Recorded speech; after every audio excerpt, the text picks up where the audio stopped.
Okay, hands up if you've ever felt that, that little pang of guilt reaching for a slice of warm bread, or maybe a pile of fluffy potatoes, a comforting bowl of rice. I know I definitely have.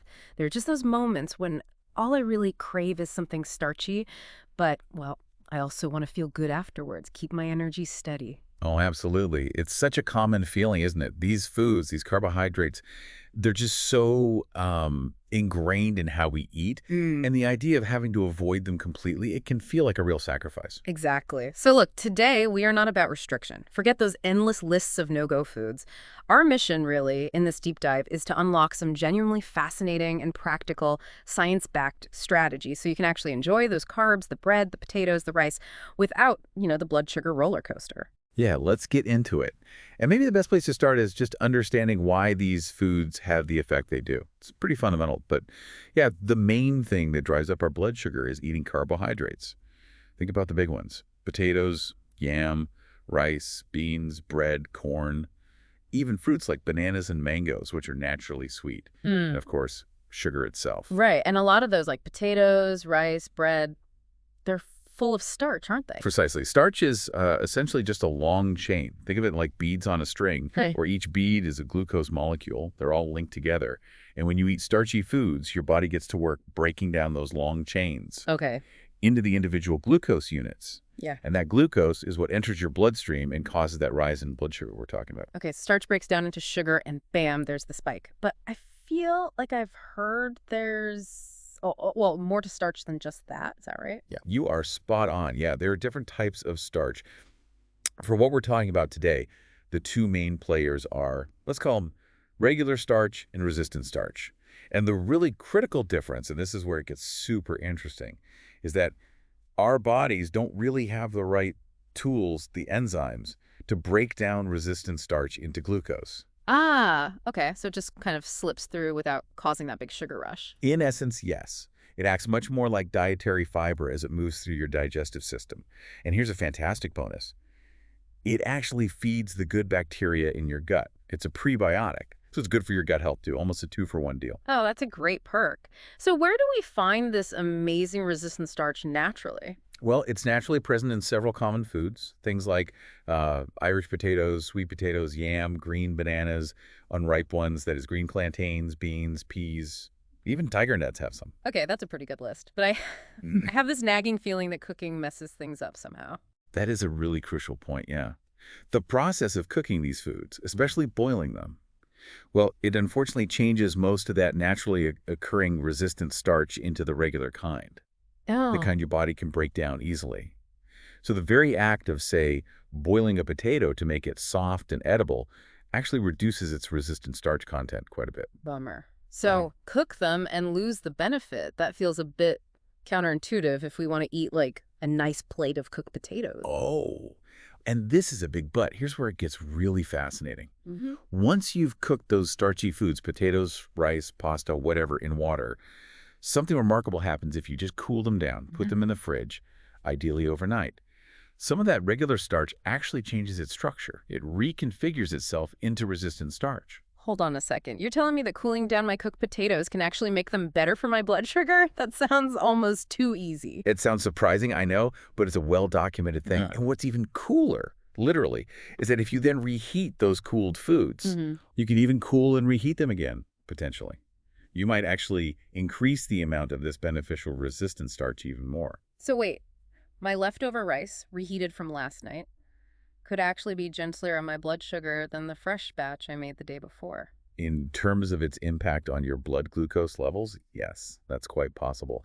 And importantly, this type of resistant starch, the one formed by cooling, it doesn't get destroyed when you reheat it, so you can still enjoy your meal warm. Okay, that is a total game changer for meal prepping, seriously. What about bread? Does freezing bread do anything similar? It's a slightly different mechanism, but yes, the principle holds. Freezing bread and then letting it thaw out before you eat it has also been shown to lessen its impact on blood sugar compared to fresh bread. Wow. So just a little bit of planning, cooling things down, maybe freezing bread could have real health benefits. How much are we talking here? Like, how much can it reduce that blood sugar rise? Studies have shown it can be pretty significant. Using these cooling techniques could potentially reduce the post-meal rise in your blood sugar by as much as 40%. 40%. Wow. That is substantial.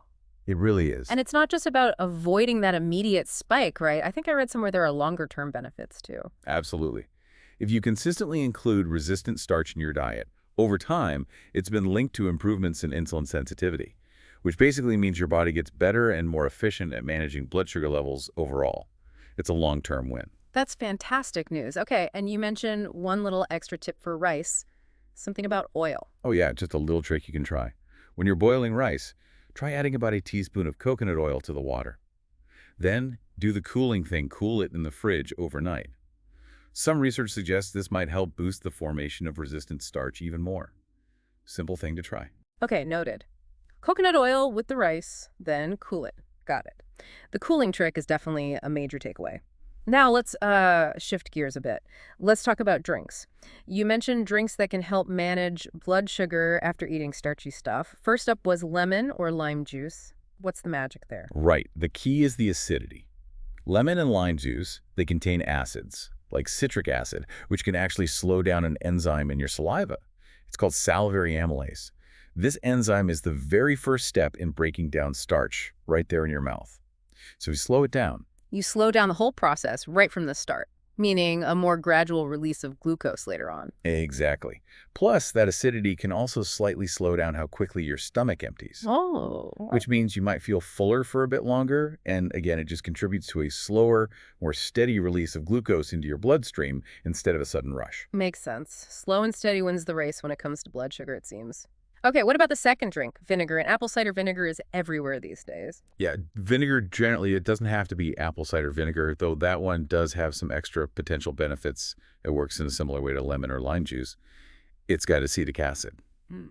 And that acid also helps slow down starch digestion and how fast your stomach empties. Oh, okay, similar idea. Yeah, But you said vinegar might have some extra tricks up its sleeve. it does. Vinegar seems to have this interesting effect where it helps your muscles take up sugar from your bloodstream more effectively. Really? Yeah, which can directly help lower blood sugar levels after a meal. And specifically with apple cider vinegar, well, it's made from apples, so it contains antioxidants and these compounds called polyphenols from the apples. These have their own health benefits. And what's the deal with the mother in the cloudy raw apple cider vinegar? I always see that on the label.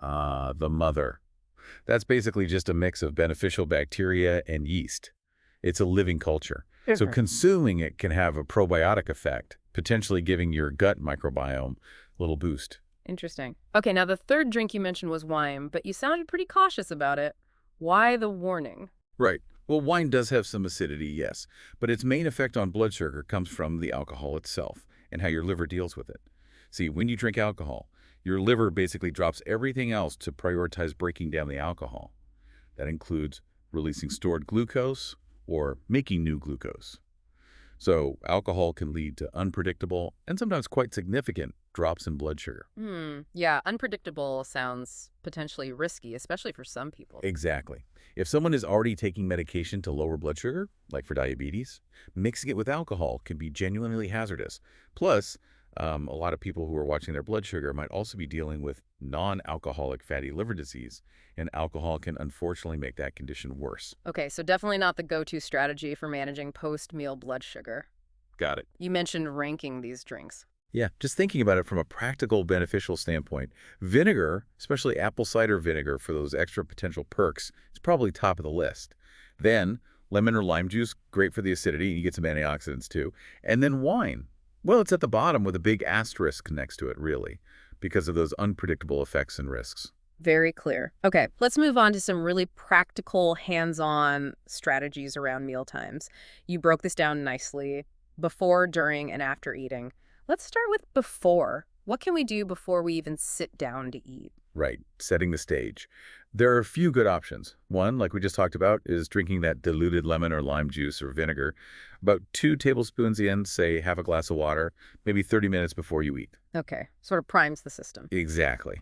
Another thing is fiber supplements. Taking something like konjac root or psyllium husk, making sure you drink plenty of water with it again about 30 minutes before your meal. That extra fiber helps slow everything down. Right.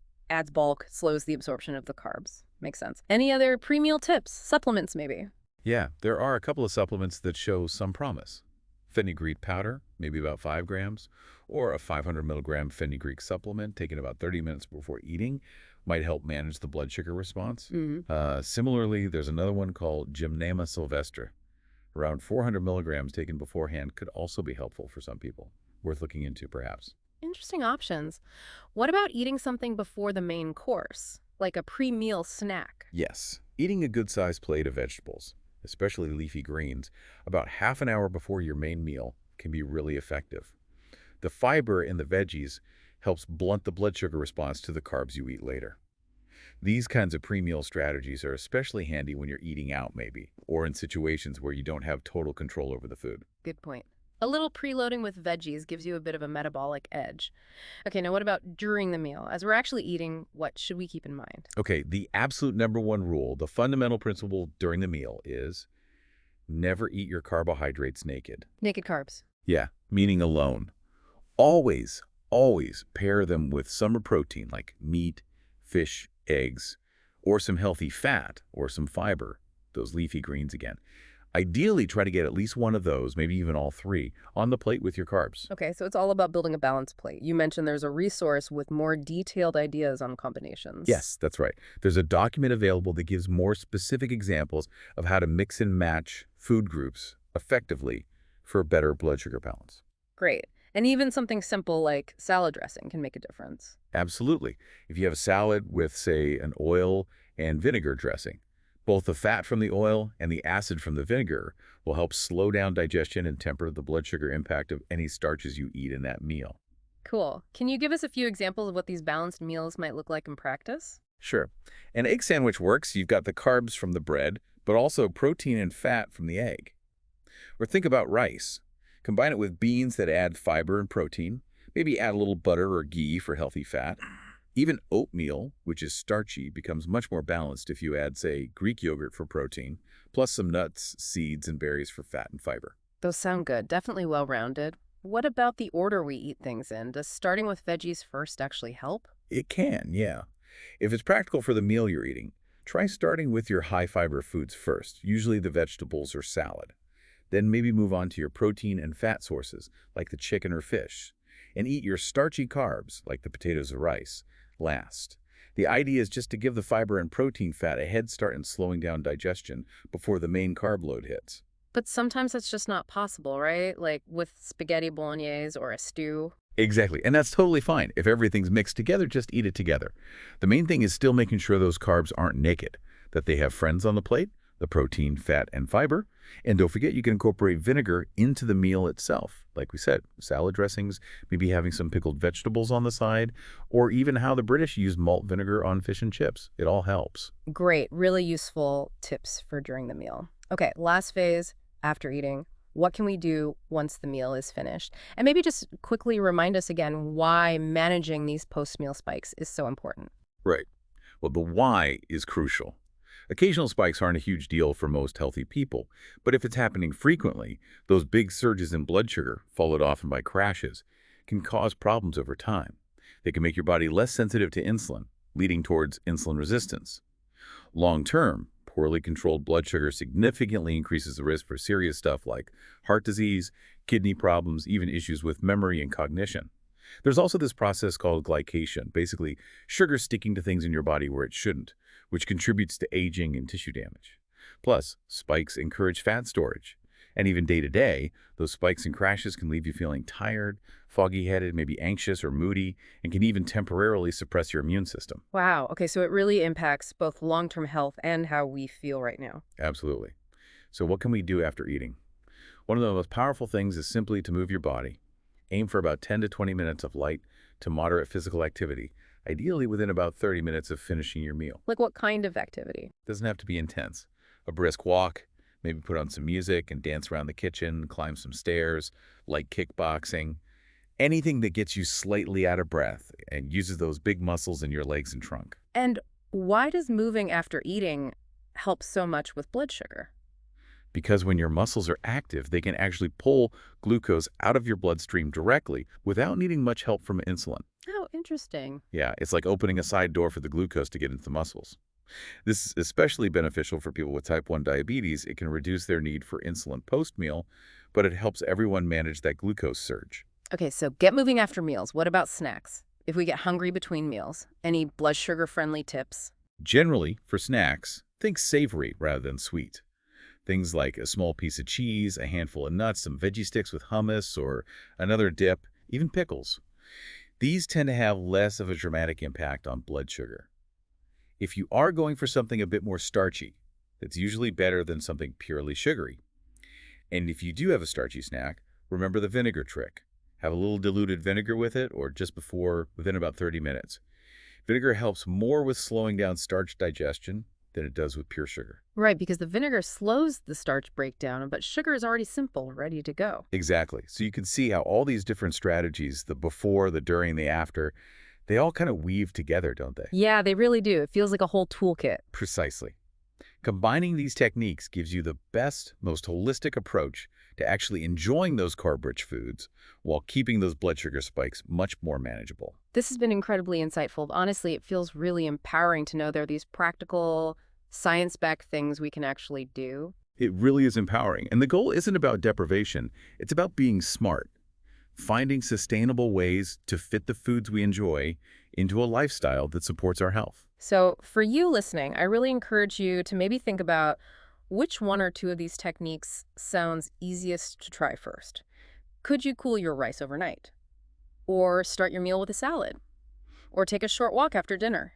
Even just making small, consistent changes can really add up and make a big difference over time. Absolutely. Think about what this information means for you, for your own well-being, and how applying even one of these strategies could help you feel better day to day and protect your health long term. Couldn't agree more. And on that note, don't forget to watch the next video right here on the screen.